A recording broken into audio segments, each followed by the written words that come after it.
মুসল্লিয়ান একরাম,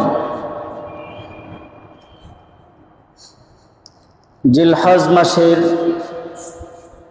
প্রথম দশকে অনেকগুলো আমল রয়েছে। এর মধ্যে কিছু আমল গত জুমায় আলোচনা হয়েছিল।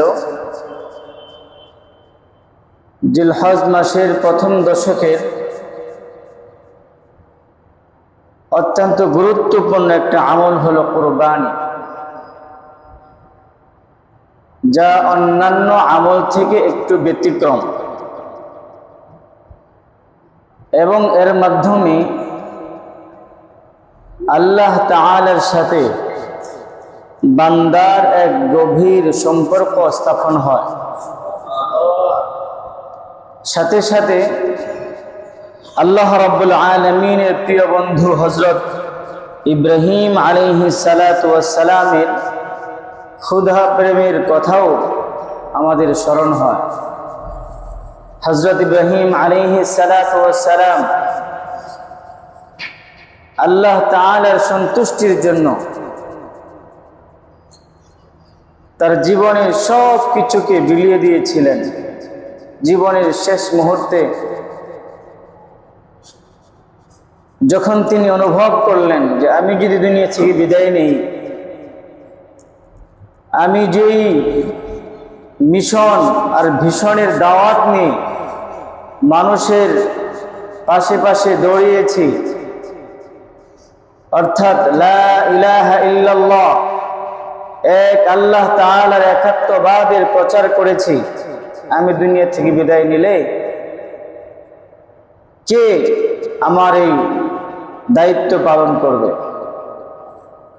এই শূন্যতা অনুভব করে আল্লাহ তাআলার কাছে দোয়া করলেন, রব্বি হাবলি মিনাস সালিহিন। ফাবাশশারনাহু বিগুলামিন হালিম।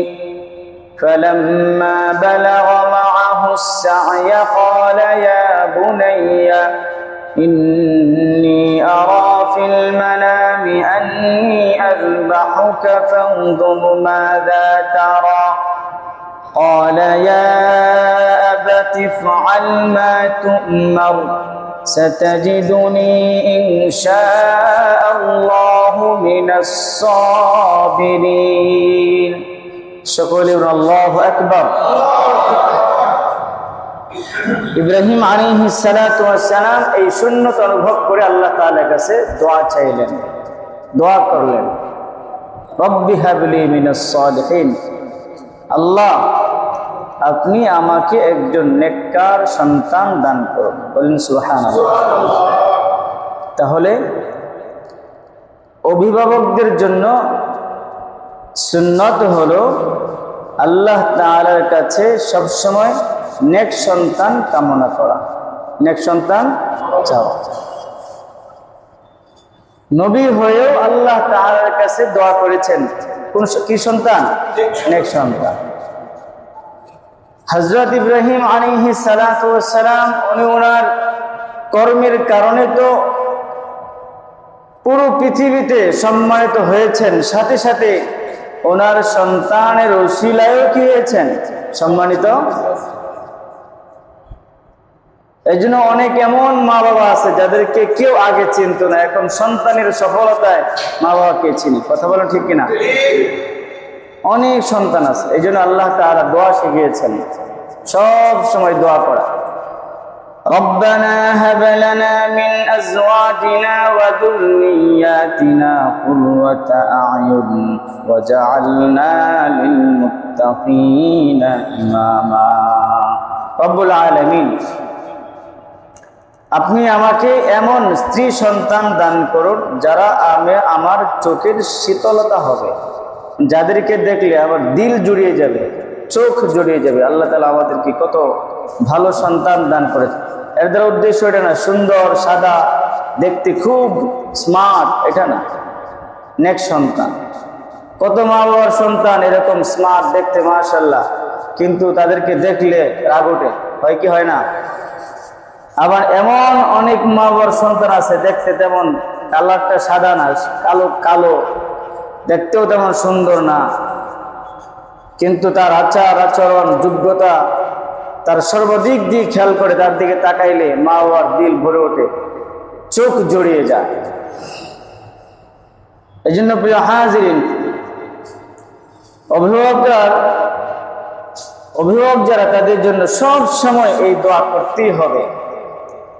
আমরা অনেক সময় দুনিয়ার সম্পদকে মূল সম্পদ মনে করি, যার কারণে অনেক এরকম দেখেছি সম্পদ রক্ষা করতে গিয়া, সম্পদ বাড়াইতে গিয়ে, সম্পদ সঞ্চয় করতে গিয়ে সন্তানদেরকে ভালো প্রতিষ্ঠানে পড়ায় না, সন্তানদেরকে ভালো কিছু শেখায় না, ভালো জায়গায় পাঠায় না, ভালোদের কাছে পাঠায় না, ভালো শিক্ষকদের কাছে পড়ায় না। কারণ ভালো শিক্ষকদের কাছে পড়ালে ভালো টাকা লাগবে, ভালো স্কুলে কলেজে মাদ্রাসায় পড়ালে টাকা বেশি লাগবে। এই জন্য কি করে না, টাকা পয়সা খরচ করে না, টাকা শুধু সঞ্চয় করে, জমা করে। এই সন্তানই খারাপদের সাথে উঠা বসা করে, খারাপ হয়ে নেশাখোর হয়ে বাবা যা টাকা পয়সা সঞ্চয় করছিল সব শেষ করে দেয়। কথা বলেন ঠিক কিনা? এই জন্য সন্তানদেরকে সত্যিকার অর্থে সম্পদ হিসেবে গড়ে তুলতে হবে। সমাজে এমন অনেক বহু মানুষ আছে যাদের কিছুই ছিল না, কিন্তু সন্তানরা সম্পদ রূপে গড়ে ওঠার কারণে এখন কিছুরই অভাব। কথা বলেন ঠিক কিনা? আবার এমন অনেক সম্পদ ছিল যাদের সন্তানরা নষ্ট হয়ে যাওয়ার কারণে এখন তাদের আস্তে আস্তে অধঃপতন হয়ে যাচ্ছে, সব কিছু ধ্বংস হয়ে যাচ্ছে। এই জন্য বলেন, আমাদের মূল সম্পদ কি? সন্তান। আমাদের মূল সম্পদ কি? আমাদের মূল সম্পদ কি? সন্তান। এদেরকে মানুষের মতো মানুষ হিসেবে গড়ে তুলতে হবে। যেখানে পাঠালে, যার কাছে পাঠালে, যার সাথে সোহবত বা সংস্রবের জন্য পাঠানো দরকার তার কাছেই পাঠাইতে হবে। এবং সন্তানকে সবসময় সন্তানই মনে করতে হবে। সে যখন 1 বছর ছিল তখনও সন্তান, যখন 10 বছর হয়েছে তখনও কি সন্তান, যখন 20 বছর হয়েছে তখনও কি সন্তান, যখন 40 বছর হয়েছে তখনও কি। সুতরাং অভিভাবক হিসাবে সন্তানের উপর যে দায়িত্ব, সেই দায়িত্ব মৃত্যু পর্যন্ত পালন করতে হবে। যদি কখনো কোনো অভিভাবক তার সন্তানের উপর থেকে দায়িত্ব উঠায় নেয়, আমার সন্তান এখন বড় হয়ে গেছে, এখন আর বলার কিছু নাই, এখন আর বোঝানোর কিছু নাই, তাহলেই হাতছাড়া হয়ে যাবে। এই জন্য প্রিয় হাজরিন, আমাদের মূল পরিচয় তো সন্তান। ওদের উসিলাই আমরা মানুষের মাঝে বেঁচে থাকব। ওরাই আমাদেরকে মনে করবে, ওরাই আমাদেরকে স্মরণ করবে। আমরা যখন দুনিয়া থেকে চলে যাব, ওরাই আমাদের জন্য দোয়া করবে। এই জন্য নেক সন্তানের একটা বিশেষ আলামত হলো, মা বাবা দুনিয়া থেকে চলে যাওয়ার পরে তারা সব সময় আল্লাহ তাআলার কাছে দোয়া করে, রব্বিরহামহুমা কামা রাব্বায়ানি সগীরা। কত সুন্দর দোয়া। সে দোয়ায় বলতেছে, আল্লাহ আপনি আমার মা বাবার সাথে এমন দয়ার আচরণ করুন যেমন তারা আমরা যখন ছোট ছিলাম আমাদের সাথে দয়ার আচরণ করেছে। বলে সুবহানাল্লাহ। বলে আমরা যখন ছোট ছিলাম আমাদের ক্ষুধা লাগছে কিনা, কি অসুখ, কি সমস্যা, সব খুঁজে খুঁজে বের করে আমাদের অভিভাবকরা, মাতা পিতারা কি করেছে, সমাধান করেছে। তখন যদি তারা খোঁজখবর না নিত, যা মরছস মরে যা বলে যদি ছেড়ে দিত। এই জন্য প্রিয় হাজিরিন, রাসূলুল্লাহ সাল্লাল্লাহু আলাইহি ওয়াসাল্লাম হাদিসের মধ্যে ইরশাদ করেছেন, ইযা মাতাল ইনসান ইনকাতা আমালুহু ইল্লা মিন সালাসাতিন সাদাকাতিন জারিয়া আও ইলমিন ইউনতাফাউ বিহি আও ওয়ালাদিন সালিহিন ইয়াদউ লাহু। রাসূল সাল্লাল্লাহু আলাইহি ওয়াসাল্লাম বলেন, যখন মানুষ মারা যায় তখন তার আমলের সকল দরজা বন্ধ হয়ে যায়। তবে কোনো ব্যক্তি যদি তার জীবদ্দশায় হায়াত থাকতে 3টি আমল করে যেতে পারে, তাহলে যতদিন মানুষ এই কাজগুলো থেকে উপকৃত হবে, ততদিন পর্যন্ত সে কবরে শুয়ে শুয়ে এর সব পাইতে থাকবে। বলেন সুবহানাল্লাহ। এর মধ্যে একটা হলো সাদাকাতিন জারিয়া, সাদকায়ে জারিয়া করে যাওয়া, অর্থাৎ এমন কোনো কাজ করে যাওয়া যার দ্বারা মানুষ উপকৃত হতে পারে। যেরকম মসজিদ বানায় গেল, মসজিদে জায়গা দান করলো, মাদ্রাসা নির্মাণ করলো, সমাজ সেবামূলক কাজ করলো, কার সন্তুষ্টির জন্য? এখন যদি ব্রিজ বানায় আর রাস্তা বানায়, আগেই কি কাজ, ব্রিজ হওয়ার আগেই, রাস্তা হওয়ার আগেই কে বানাইছে এটা যদি কি প্রচার শুরু করে দেয়, তাহলে সেটা আল্লাহর জন্য, মানুষকে দেখানোর জন্য হয়ে যায়। এই জন্য সাদকায়ে জারিয়া, মসজিদ নির্মাণ করা, মাদ্রাসা নির্মাণ করা, রাস্তাঘাট তৈরি করা, মানুষের উপকার হয় এমন কোনো কাজ করে যাওয়া, এই সবগুলো যদি আল্লাহ তাআলার সন্তুষ্টির জন্য হয়, যতদিন পর্যন্ত মানুষ এখান থেকে উপকৃত হতে থাকবে, ততদিন পর্যন্ত সে কবরে শুয়ে শুয়ে এর একটা সব পাইতে থাকবে। বলেন সুবহানাল্লাহ। এই জন্য আমরা যেখানেই যাই, যদি মনে করি এটা সমাজ সেবামূলক কাজ, ভালো কাজ, মসজিদ নির্মাণ হচ্ছে, আমি কোথায় বেড়াইতে গেছি, জীবনে হয়তো আর কখনো ওখানে যাব না, কিন্তু মসজিদ নির্মাণ হচ্ছে, আমি আমার সামর্থ্য অনুযায়ী যতটুকু পারি দান করে আসি, এই যে সদকায়ে জারিয়া শুরু হয়েছে, কিয়ামত পর্যন্ত আপনি শুয়ে শুয়ে সব পাইতে থাকবেন। 2 নম্বর হলো আও ইলমিন ইউনতাফাউ বিহি, এমন কোন জ্ঞান শিক্ষা দেওয়া যেই জ্ঞান শিখলে অন্যের কি হয়, উপকার, যে কোনো জ্ঞান হয়। 3 নম্বর হলো আও ওয়ালাদিন সালিহিন ইয়াদউ লাহু, বুদ্ধিমান মাতা পিতার কাজ হলো যে তার জীবদ্দশায় সে তার সন্তানদেরকে নেক সন্তান হিসেবে গড়ে তুলবে, আর এই সন্তানরাই তার মৃত্যুর পরে তার মাগফিরাতের জন্য দোয়া করবে। বলেন সুবহানাল্লাহ।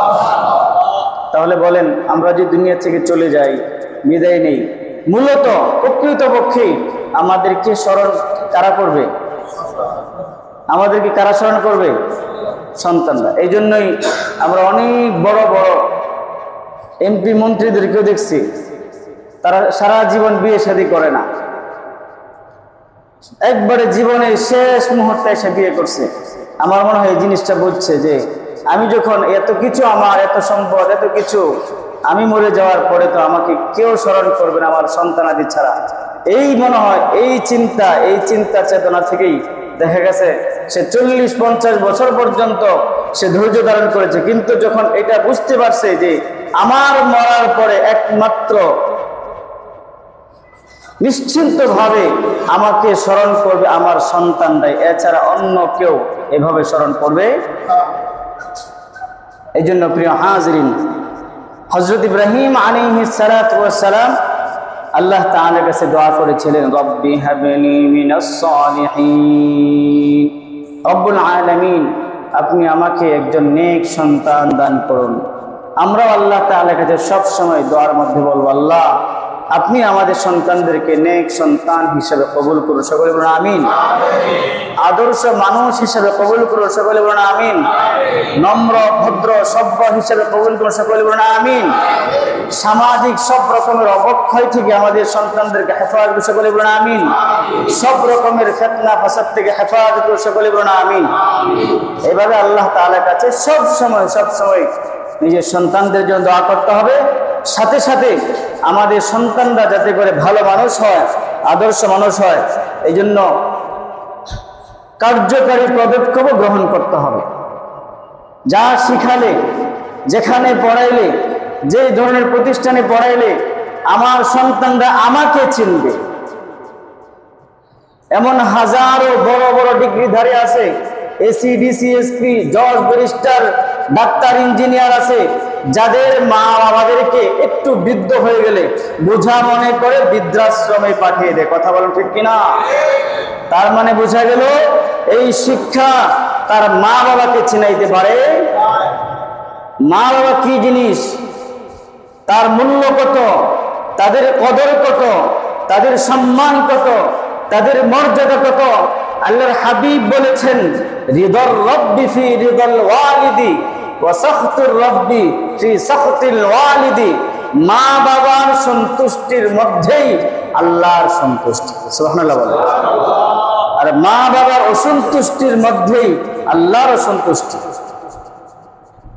শুধু তাই না, আল্লাহ রাব্বুল আলামিন সন্তানদেরকে সম্বোধন করে বলেছেন, ওয়া ইন জাহাদাকা আলা আন তুশরিকা বি মা লাইসা লাকা বিহি ইলমুন ফালা তুতি'হুমা ওয়া সাহিবহুমা ফিদ দুনিয়া মা'রুফা। হে সন্তান, যদি কখনো এরকম হয় তোমার মা বাবারা না জেনে না বুঝে তোমাদেরকে শিরিক করতে বলে, কোনো অন্যায় কাজ করতে বলে, তাদের কথা মানা যাবে না ঠিক, কিন্তু তাদের সাথে বেয়াদবি করা যাবে। আল্লাহ রাব্বুল আলামিন কোরআনে বলেছেন, ইম্মা ইয়াবলুগান্না ইনদাকাল কিবারা আহাদুহুমা আও কিলাহুমা ফালা তাকুল লাহুমা উফফিন ওয়ালা তানহারহুমা ওয়া কুল লাহুমা কওলান কারীমা। যে তোমাদের মা বাবা উভয়জন অথবা যে কোনো একজন বৃদ্ধ হয়ে যায়, তাহলে তাদের সাথে কটু কথা বলো না, ধমক দিও না, এমন কোন ভাব দেখাও না, আচরণ দেখাও না যে তাদের ভিতর থেকে ব্যথা অনুভব হয়ে উফ শব্দ বের হয়ে যায়। সুতরাং ওয়া কুল লাহুমা কওলান কারীমা, তোমরা তাদের সাথে সুন্দর ব্যবহার করো, ভালো ব্যবহার করো, সুন্দর কথা বলো। তাহলে একমাত্র ইসলামেই একটা সন্তানকে মা বাবার সাথে ভালোভাবে পরিচয় করে দেয়। কথা বলে ঠিক কিনা? ইসলাম শিক্ষা ছাড়া, দ্বীন শিক্ষা ছাড়া কোনো মানুষ সে তার মা বাবার পরিচয় পেতে পারে। স্কুলের শিক্ষা দরকার আছে, কোনো সমস্যা নাই, কিন্তু কয়টা বইয়ের মধ্যে আছে যে মা বাবার সাথে কি আচরণ করতে হবে? রাসূলুল্লাহ সাল্লাল্লাহু আলাইহি ওয়াসাল্লাম একদিন মিম্বারে উঠতেছেন, বলতেছেন আমিন, দ্বিতীয় সিঁড়িতে পার হয়েছেন আবার বলতেছেন আমিন, তৃতীয় সিঁড়িতে পার হয়েছেন আবার বলতেছেন আমিন। সাহাবা একরাম জিজ্ঞাসা করেন, ইয়া রাসূলুল্লাহ কি ব্যাপার, আমিন বললেন কেন?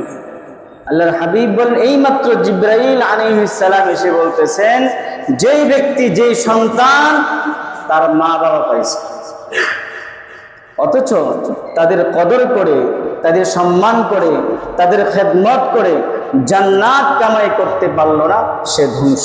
নাউযুবিল্লাহি মিন যালিক। এই জন্য প্রিয় হাজিরিন, দোষ আমাদেরও আছে। আমাদের সন্তানরা আমাদেরকে চিনবে কিভাবে? আমাদের মূল্যটা কত বেশি সন্তানদের কাছে? আমরা কি, আমরা তাদের জন্য কি করেছি এটা বুঝবে কিভাবে? কোথায় থেকে জানবে? কোথায় থেকে শিখবে? একমাত্র দ্বীন শিক্ষা ছাড়া, ইসলাম শিক্ষা ছাড়া অন্য কোনো জায়গা থেকে সম্ভব। এই জন্য প্রিয় হাজিরিন, আমাদের সন্তানদেরকে আমি যাই শিক্ষা দিই, ডাক্তার বানাই, ইঞ্জিনিয়ার বানাই, আপনার ব্যারিস্টার বানাই, জজ বানাই, যাই বানাই না কেন, অন্তত পক্ষে দ্বীন শিক্ষা দেওয়া জরুরি, নিজের জন্য হলেও। কথা বলে ঠিক কিনা? এই পর্যন্ত কতজন দিনদার মানুষ, আমি আলেম ওলামা বলি না, দিনদার বলতেছি, দিনদার আলেমও হতে পারে, আলেম ছাড়াও হতে পারে, দিনদার মানুষ আছে না? অনেক মানুষ আছে, অনেক হাজার হাজার মানুষ আছে দিনদার। কতজন দিনদার মানুষের মা বাবা বৃদ্ধাশ্রমে পাবেন না? যারা দুনিয়ার ভোগ বিলাসিতায় মত্ত, মা বাবা তাদের আনন্দ ফুর্তির মধ্যে বাধা হয়ে যায়, ওই বাসায় পড়ে একটু কুয়া করে, মানে কোথায় বেড়াইতে যেতে পারে না, কোনো সমস্যা এইটা সেইটা, এটাকে ঝামেলা মনে করে, বুঝা মনে করে, তারা যেভাবে চায় সেভাবে চলতে পারে না। কথা বোঝেন নাই? এই জন্য কি করে, এই ঝামেলা মনে করে কোথায় পাঠায় দেয়? বৃদ্ধাশ্রমে। অথচ কোরআন হাদিস বলে এই বৃদ্ধ মা বাবাদের খেদমত কেউ যদি করতে পারে, তাহলে তাদের পদতলেই আল্লাহ তাআলা, পদতল বলতে তাদের খেদমতের মাঝেই আল্লাহ তাআলা তোমার জন্য জান্নাত প্রস্তুত করে দেবে। সুতরাং কোন দিনদার মানুষ, ইমানদার মানুষ, প্রকৃত মুসলমান, সে কখনো তার মা বাবাদেরকে বৃদ্ধাশ্রমে পাঠাতে পারে? বরং প্রকৃত মুসলমানরা, ইমানদাররা, দিনদাররা তার মা বাবার খেদমত করাটাকে নিজের জন্য গর্ববোধ মনে করে। কথা বলে ঠিক কিনা? তাই আমাদের সন্তানদেরকে এমন শিক্ষা দিতে হবে যাতে করে তারা মা বাবার পরিচয়টা পায়। মা বাবাটা কি, তাদের কদরটা কি, তাদের সম্মানটা কি। আল্লাহ রাব্বুল আলামিন স্বয়ং আল্লাহ তাআলার হুকুম পালনের পরে মা বাবার খেদমতের কথা বলেছে। আল্লাহ বলেন, وَقَضَى رَبُّكَ أَلَّا تَعْبُدُوا إِلَّا إِيَّاهُ وَبِالْوَالِدَيْنِ إِحْسَانًا। আল্লাহ বলেন, وَقَضَى رَبُّكَ, তোমার রব এই বিধান দিয়েছেন, এই ফয়সালা করেছেন, আল্লা তা'বুদু ইল্লা ইয়্যাহু, আল্লাহ ছাড়া কারো ইবাদত হতে পারে। এরপরে বলছেন, ওয়াবিল ওয়ালিদাইনি ইহসানা, তোমরা তোমাদের মা বাবার সাথে সদাচরণ করো। তাহলে আল্লাহর হক আদায় করার পরে কার হকের কথা বলেছেন? তাহলে এটা শিখবে কোথায় থেকে বাচ্চারা? আমাদের সন্তানরা জানবে কোথায় থেকে? যদি তারা দিন না শিখে, যদি কোরআন না পড়ে, হাদিস না পড়ে, কোরআনের অনুবাদ না শিখে, হাদিসের অনুবাদ না শিখে, তাহলে কোনোভাবে যদি আপনার হুজুর 3 দিন পড়াবেন, 2 দিন একটু সময় পাইলে একটু কোরআন শরীফ পড়ায় দেবেন না, আমার বাচ্চাটা এখন কোরআন শরীফ পারে। আর প্রতিটা মা বাবার জন্য যতদিন পর্যন্ত আমার ক্ষমতা আছে, সক্ষমতা আছে, ততদিন পর্যন্ত আমার সন্তান কোরআন পড়বে। একা না পড়লে যেভাবে পড়বে, যেভাবে শিখতে পারে, ততদিন পর্যন্ত প্রাইভেট তো চালু আছে না, ইংরেজি অঙ্ক এগুলো প্রাইভেট চালু আছে না, আরবিটাও চালু থাকবে। কারণ বাচ্চারা একাকি পড়তে চায় না। অন্ততপক্ষে হুজুর আসলে, একজন হুজুর বা মেয়ে হলে একজন মহিলা শিক্ষিকা, আরবি শিক্ষিকা রাখলে অন্ততপক্ষে সে দিনে একবার হলে তিলাওয়াত করবে। কথা বলেন ঠিক কিনা? তো আমরাই তো আমাদের সন্তানদেরকে আমাদের পরিচয় তাদের কাছে দেই না। আমরা কি, আমাদের কদরটা কি, আমাদের মূল্যটা কি, আমাদের খেদমত করলে তাদের ফায়দাটা কি, তাদের লাভটা কি। আল্লাহ রাব্বুল আলামিন আমাদের সকলের সন্তানদেরকে আদর্শ মানুষ, নেক সন্তান, সুসন্তান হিসেবে কবুল করুন। সকল বলুন আমিন। ইব্রাহিম আলাইহিস সালাম আল্লাহ তাআলার কাছে দোয়া করেছেন, আল্লাহ তাআলা দোয়া কবুল করেছেন। আমরাও সব সময় দোয়া করব। আমাদের যত দোয়া থাকবে, সফরে, হজরে, দোয়া কবুলের মুহূর্তে, দোয়া কবুলের সময় আমাদের সব সময় একটা দোয়া তো অবশ্যই থাকতে হবে, সেটা হলো আল্লাহ আমাদের সন্তানদেরকে নেক সন্তান হিসেবে কবুল করুন। এই দোয়াটা আমাদের সবসময় থাকা দরকার, থাকতে হবে। এবং তাদের জন্য যা যা করা দরকার, ওরা ভালো মানুষ হওয়ার জন্য, সেটা আমাদেরকে অবশ্যই করতে হবে। এমনকি যদি আমার ভিটে বাড়ি সব বিক্রি করে দিতে হয় তাদেরকে ভালো মানুষ বানানোর জন্য, সেটাও করা উচিত না। হয়তো একটু আগে বলছিলাম না, এমন অনেক সন্তান আছে, মা বাবা আছে, শুধু টাকা জমাই করে, জমি কিনে, অমুক করে তমুক করে, কিন্তু সন্তানদের লেখাপড়ার খোঁজ খবর রাখে না। ওরা যখন নেশাখোর, মদখোর, গাঞ্জাখোর হয়ে যায়, যখন নষ্ট হয়ে যায়, তখন বাবার সব সম্পদ বিক্রি করে করে সব খেয়ে ফেলে। আল্লাহ রাব্বুল আলামিন কবুল করুন, আমিন। আল্লাহ তাআলা হযরত ইব্রাহিম আলাইহিস সালাতু ওয়াস সালামকে সুসংবাদ দিলেন, ফাবাশশারনাহু বিগুলামিন হালিম ফালাম্মা বালাগা মাআহু আস-সা'য়া قال يا بني إني أرى في المنام أني أذبحك فانظر ماذا ترى। ইব্রাহিম, হযরত জিবরাইল আলাইহিস সালাতু ওয়াস সালামের মাধ্যমে ইব্রাহিম আলাইহিস সালাতু ওয়াস সালামকে ধৈর্যশীল সন্তানের সুসংবাদ দিয়েছেন। আল্লাহ তাআলা সময় মতো সন্তান দিয়েছেন। এই সন্তান বড় হতে হতে যখন মোটামুটি 8, 10, 12 বছর হয়েছে, তখন আল্লাহ তাআলা স্বপ্নে দেখালেন, তুমি তোমার প্রিয় বস্তুকে কুরবানি করো। অনেক কাহিনী আছে, লম্বা কাহিনী। ইব্রাহিম আলাইহিস সালাতু ওয়াস সালাম বুঝতে পেরেছেন যে আমার পৃথিবীর মধ্যে এই মুহূর্তে সবচেয়ে প্রিয় বস্তু ছিল হযরত ইসমাঈল আলাইহিস সালাম। কারণ প্রায় 120 বছর পরে আল্লাহ তাআলা একটা সন্তান দান করেছেন। স্বাভাবিকভাবেই এই সন্তানের প্রতি মায়া, মহাব্বত, ভালোবাসা একটু বেশি। তো আল্লাহ তাআলা পরীক্ষা করতে চাইলেন, ইব্রাহিম তো আমাকে আগে সবচেয়ে বেশি ভালোবাসতো, এখনো কি আমার প্রতি তার ভালোবাসা আগের মতোই আছে, নাকি আমার চেয়ে সন্তানকে বেশি ভালোবাসে? আল্লাহ তাআলা পরীক্ষা করতে চাইলেন। ইব্রাহিম আলাইহিস সালাতু ওয়াস সালাম বুঝতে পেরে উনি ওনার সন্তানের কাছে পরামর্শ চাইলেন। قال ইয়া বুনাইয়া ইন্নী আরা ফিল মানাম আন্নী আযবাহুকা ফানজুর মাযা তারা। হে আমার প্রিয় ছেলে, আমি তো স্বপ্নে দেখেছি তোমাকে কুরবানি করতে। মাযা তারা, এতে তোমার মতামত কি, তোমার রায় কি?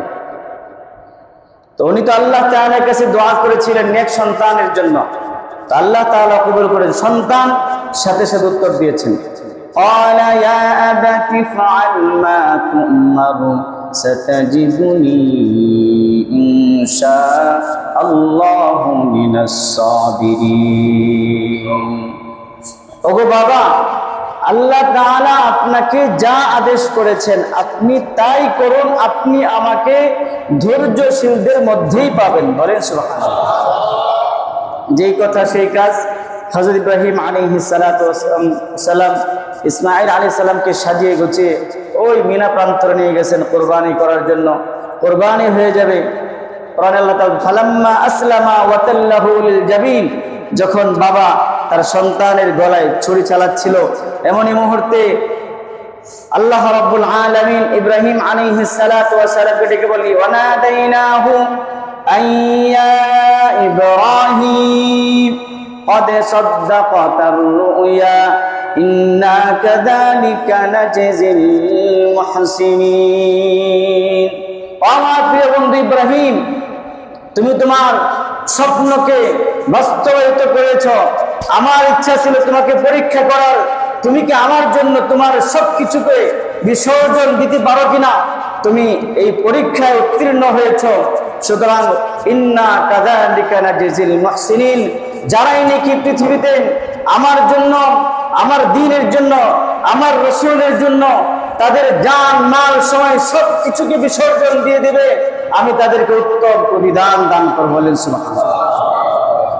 এই জন্য আজও পর্যন্ত আমরা কত গর্বের সাথে, কত মহাব্বতের সাথে, কত ভালোবাসার সাথে হযরত ইব্রাহিম আলাইহিস সালাম, হযরত ইসমাঈল আলাইহিস সালাতু ওয়াস সালামকে স্মরণ করি। কথা বলে ঠিক কিনা? কিন্তু কয়েকজন মানুষ আছে যে ইব্রাহিম আলাইহিস সালামকে নমরুদ কত কষ্ট দিয়েছিল, নমরুদকে কয়েকজনই মহাব্বতের সাথে স্মরণ করে। কি মহাব্বত করবে দূরের কথা, কোন বেঈমান কাফের অমুসলিমরা পর্যন্ত তাদের সন্তানের নাম নমরুদ রাখে। মুসলমানরা তো ঘৃণা করেই, এমনকি সমস্ত অমুসলিমরা পর্যন্ত ওই নমরুদকে কি করে। সুতরাং আমরা যদি যুগ যুগ ধরে এই পৃথিবীতে বেঁচে থাকতে চাই, স্মৃতি হয়ে থাকতে চাই, মানুষ আমাদেরকে শ্রদ্ধা করে ইজ্জতের সাথে স্মরণ করো, আমাদের জন্য দোয়া করো, তাহলে আল্লাহর জন্য, আল্লাহর দ্বীনের জন্য, আল্লাহর রাসূলের জন্য নিবেদিত হতে হবে। কথা বলেন ঠিক কিনা? হযরত বেলাল হাবশী রাদিয়াল্লাহু তাআলা আনহু গোলামের ঘরে গোলাম ছিলেন। সাহাবায়ে কেরামরা অধিকাংশরাই একেবারেই গরীব ছিলেন। এমনও সাহাবী ছিলেন স্বামী স্ত্রীর মাত্র একটা কাপড়, স্বামী স্ত্রী মাত্র। ফজরের নামাজের সময় সাহাবী আসতেন নামাজ পড়তে, রাসূল সাল্লাল্লাহু আলাইহি ওয়াসাল্লাম জামাতে নামাজ পড়বেন, এই জন্য আসতে আল্লাহর হাবিব সাল্লাল্লাহু আলাইহি ওয়াসাল্লাম নামাজ পড়ে দ্বিতীয় সালাম ফিরাতেন, আসসালামু আলাইকুম ওয়া রাহমাতুল্লাহ বলার সাথে সাথেই ওই সাহাবী উঠে চলে যেত। এরকম কয়েকদিন লাগাতার এরকমটাই হচ্ছে। স্বাভাবিকভাবেই রাসূল সাল্লাল্লাহু আলাইহি ওয়াসাল্লাম ফজরের পরে সাহাবীদেরকে নিয়ে মাঝে মাঝে স্বপ্নে কিছু দেখেছেন কিনা, কারণ নবীদের স্বপ্ন কি সত্য, নবীদের স্বপ্ন কি সত্য, নবীদের স্বপ্নে যা দেখানো হয় সেটাকে ওহী হিসেবে গ্রহণ করা হয়। এই জন্য সাহাবায়ে কেরামরা অপেক্ষায় বসে থাকতেন, আল্লাহ রাসূল আজকে কি কোনো স্বপ্ন দেখেছেন কিনা, বা আজকে কি নতুন কিছু শিখাবেন কিনা, এই জন্য প্রায় সবাই বসে থাকতেন। তো ওই সাহাবী তো সালাম ফিরে চলে যেত। তো প্রিয় হাজির, রাসূল সাল্লাল্লাহু আলাইহি ওয়াসাল্লামকে এই বিষয়টা জানানো হলো। আল্লাহ রাসূল সাল্লাল্লাহু আলাইহি ওয়াসাল্লাম বুঝলেন কি ব্যাপার, সে এভাবে প্রতিদিন সালাম ফিরাতেই চলে যায়। তো এরপরে কয়েকদিন পরে ওই সাহাবীর বাড়িতে গেলেন। আল্লাহর হাবিব সাল্লাল্লাহু আলাইহি ওয়াসাল্লাম ডাকে, ওই ওমর। তো ওনার স্ত্রী, উনি যে কাপড় পরে নামাজ পড়তে আসতেন, উনি ঘরে গিয়ে ওই কাপড়টা খুলে দিতেন, ওই কাপড় পরে ওনার স্ত্রী নামাজ পড়তেন। তো রাসূল সাল্লাল্লাহু আলাইহি ওয়াসাল্লাম ডাক দিলেন, দরকার ছিল আল্লাহর হাবিব সাল্লাল্লাহু আলাইহি ওয়াসাল্লাম ডাকের সাথে সাথেই আসা, একটু লেট হলো, দেরি হলো, আসার সাথে সাথেই মাফ চেয়ে আল্লাহর হাবিব একটু দেরি হয়ে গেছে, এই জন্য ক্ষমা চাই। তার রাসূল সাল্লাল্লাহু আলাইহি ওয়াসাল্লাম জিজ্ঞাসা, কি ব্যাপার, তোমাকে দেখি প্রতিদিন সালাম ফিরানোর সাথে সাথে চলে আসো, কারণটা কি?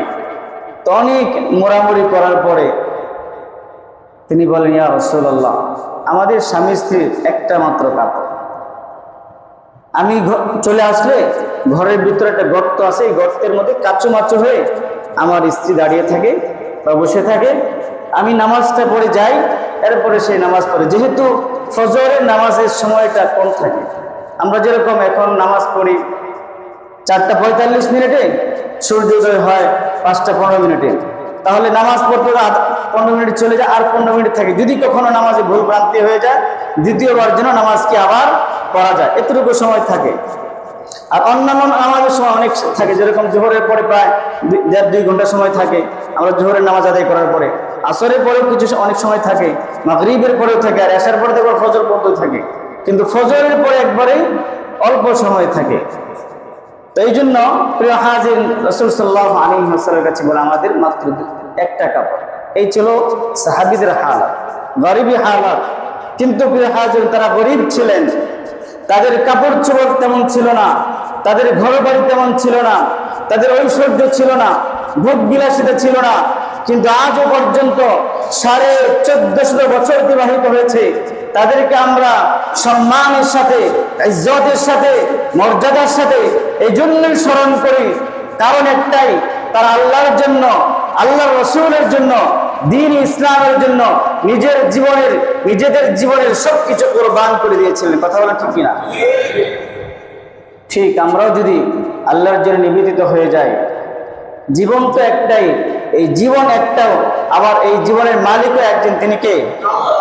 সুতরাং এই জীবনকে দিতে হলে, এই জীবন বিসর্জন দিতে হলে একমাত্র কার জন্য হবে? আল্লাহ তাআলার জন্য।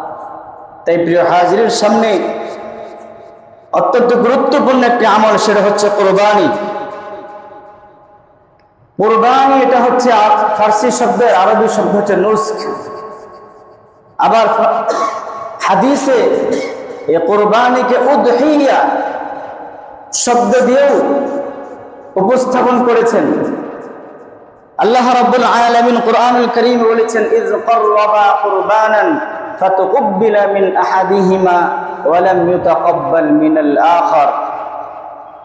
হাবিল কাবিল কোরবানি করেছিল, হাবিলের কোরবানি আল্লাহ তাআলার কাছে কবুল হয়েছে, কিন্তু কাবিলের কোরবানি কবুল হয় নাই। মুহতারাম হাজিরিন, কোরবানি করা এটা কি? কোরবানি করা হচ্ছে ওয়াজিব। কোরবানি করা কি? ওয়াজিব। যেরকম ভাবে ফরজ যদি কাহারো ফত হয়ে যায় বা সময় মতো আদায় না করতে পারে, তাহলে সেটা কি করতে হবে? কাজা করতে হবে। ঠিক এরকম যেরকম আমরা বিতরের নামাজ যদি সময় মতো আদায় না করতে পারি, কাজা করাও কি ওয়াজিব। কাজা আদায় করা কি? ফরজ নামাজ যথাসময় আদায় না করলে কাজা আদায় করা ফরজ। ঠিক এরকম ভাবে বিতরের নামাজ ওয়াজিব, যদি সময় মতো আদায় না করতে পারি, পরবর্তীতে কাজা আদায় করা কি ফরজ। তো কোরবানি করা হচ্ছে ওয়াজিব। আল্লাহ রাব্বুল আলামিন তার হাবিবকে নির্দেশ দিয়ে বলেন, ফাসাল্লি লিরাব্বিকা ওয়ানহার। ওগো আমার হাবিব, আপনি আপনার প্রভুর জন্যই নামাজ পড়ুন এবং কোরবানি করুন। এখানে নামাজ বলতে ঈদুল আজহার 2 রাকাত ওয়াজিব নামাজের কথা বলা হয়েছে। ফাসাল্লি লিরাব্বিকা, ঈদুল আজহায় আমরা 2 রাকাত নামাজ পড়ি, 2 রাকাত নামাজ পড়া কি ওয়াজিব। এই ফাসাল্লি দ্বারা এটা প্রমাণিত। আর ওয়ানহার দ্বারা আপনি কোরবানি করুন। কোরআনুল কারীমের মধ্যে যেখানে আল্লাহ তাআলা কোনো কিছুর আদেশ করেছেন, সেটা হয়তো ফরজ, না হয়তো কি ওয়াজিব। আর যেটা আল্লাহ রাব্বুল আলামিন নিষেধ করেছেন, সেটা কি হারাম, সেটা কি? যেরকম ওয়ালা তাকরাবুজ জিনা, আল্লাহ বলেছেন তোমরা জিনার নিকটবর্তীও হয়ো না, জিনার নিকটবর্তীও হয়ো না, নিষেধ করেছেন। তাহলে জিনায় লিপ্ত হওয়া কি হারাম। ইয়া আইয়ুহাল্লাযীনা আমানু লা তাকুলুল ইয়াতামা, তোমরা এতিমের মাল ভক্ষণ করো না, আল্লাহ নিষেধ করেছেন। সুতরাং এতিমের মাল ভক্ষণ করা কি? আল্লাহ বলেছেন সুদ খেও না, সুদ খাওয়া কি? ঘুষ খেও না, ঘুষ খাওয়া কি? মিথ্যা বলো না, মিথ্যা বলা কি? গীবত করো না, গীবত করা কি? গালিগালাজ করো না, গালিগালাজ করা কি? মানুষকে নিয়ে ঠাট্টা বিদ্রুপ করো না, ঠাট্টা বিদ্রুপ করা কি? তাহলে যেগুলো নিষেধ করেছেন সেগুলো কি হারাম, যা করতে বলেছেন সেটা হয়তো ফরজ, না হয়তো কি ওয়াজিব। তার মধ্যে একটা গুরুত্বপূর্ণ বিধান হলো কুরবানি। এছাড়া রাসূলুল্লাহ সাল্লাল্লাহু আলাইহি ওয়াসাল্লাম বলেন, মান কানা লাহু সাআতুন ওয়া লাম ইউদহি ফালা ইয়াকরুবান্না মুসাল্লানা। কোন ব্যক্তির কুরবানি করার সামর্থ্য আছে, এরপরেও সে যদি কুরবানি না করে, রাসূল বলেন সে যেন আমার ঈদগাহে না আসে। অনেক কঠিন ভাবে ধমকি দিয়েছেন, যাদের কুরবানি করার সামর্থ্য আছে কিন্তু কুরবানি করে না, সে যেন আমার ঈদগাহে না আসে। বর্তমান সময়ে একটা বিষয় অনেক প্রচার করা, সেটা হলো কুরবানি করার চেয়ে দান সদকা করা উত্তম। অনেকেই বলে, এই কথার উত্তর একটা হাদিস দ্বারা দিলেই সেটা বুঝে আসবে। আল্লাহর হাবিব সাল্লাল্লাহু আলাইহি ওয়াসাল্লাম বলেন, কুরবানির দিনগুলোতে কুরবানি করার চেয়ে উত্তম কোনো আমল হতে পারে। কুরবানির দিনগুলোতে সবচেয়ে উত্তম ইবাদত কি? কুরবানি করাই। সুতরাং যখন যে ইবাদতের কথা বলা হয়েছে, তখন সেই ইবাদত করাই কি উত্তম। অন্য সময় তো দানের কথা আসে না, আর কত মানুষ টাকা পয়সা অপচয় করে, খরচ করে, এই করে সেই করে, তখন তো দানের কথা আসে না। কুরবানির কথা আসলে দানের কথা আসবে কেন? তার মানে হলো মানুষকে আল্লাহ তাআলার সাথে নৈকট্য হাসিল করা গুরুত্বপূর্ণ একটা আমল, কুরবানি থেকে মাহরুম রাখার, বিরত রাখার, এটা একটা ষড়যন্ত্র। কথা বলো ঠিক কিনা? এই জন্য কুরবানির দিনগুলোতে কুরবানি করাই কি উত্তম। কুরবানি কাদের উপর ওয়াজিব? সুস্থ মস্তিষ্ক সম্পন্ন প্রাপ্ত বয়স্ক বালিগ মুমিন মুসলমানের উপর কুরবানি করা ওয়াজিব। কতটুকু সম্পদ থাকলে কুরবানি করা ওয়াজিব? যে পরিমাণ সম্পদ থাকলে যাকাত ফরজ, যে পরিমাণ সম্পদ থাকলে সদকাতুল ফিতর ফরজ, ঠিক এই পরিমাণ সম্পদ থাকলে কুরবানি ওয়াজিব। তবে যাকাতের নেসাব আর কুরবানির নেসাবের মধ্যে পার্থক্য আছে। সদকাতুল ফিতর আর কুরবানির নেসাব এক, কিন্তু যাকাতের নেসাব ভিন্ন। যাকাত আসে মালে নামের উপর, অর্থাৎ যে সমস্ত মাল বাড়ে, যেরকম স্বর্ণের দাম বাড়ে কমে, কথা বলে ঠিক কিনা? স্বর্ণ, রূপা, নগদ টাকা পয়সা, ব্যবসায়িক পণ্য, বলেন ব্যবসায়িক পণ্যের দাম বাড়ে না, কমে বাড়ে না? এরকম ভাবে আপনার টাকা পয়সার দাম কমে বাড়ে না? তো এই চারটা জিনিসের উপর কি আসে? যাকাত আসে। স্বর্ণ, রূপা, নগদ টাকা, ব্যবসায়িক পণ্য। আর সদকাতুল ফিতর এবং কুরবানি ওয়াজিব হওয়ার জন্য এই চারটা জিনিস তো থাকলে হবেই।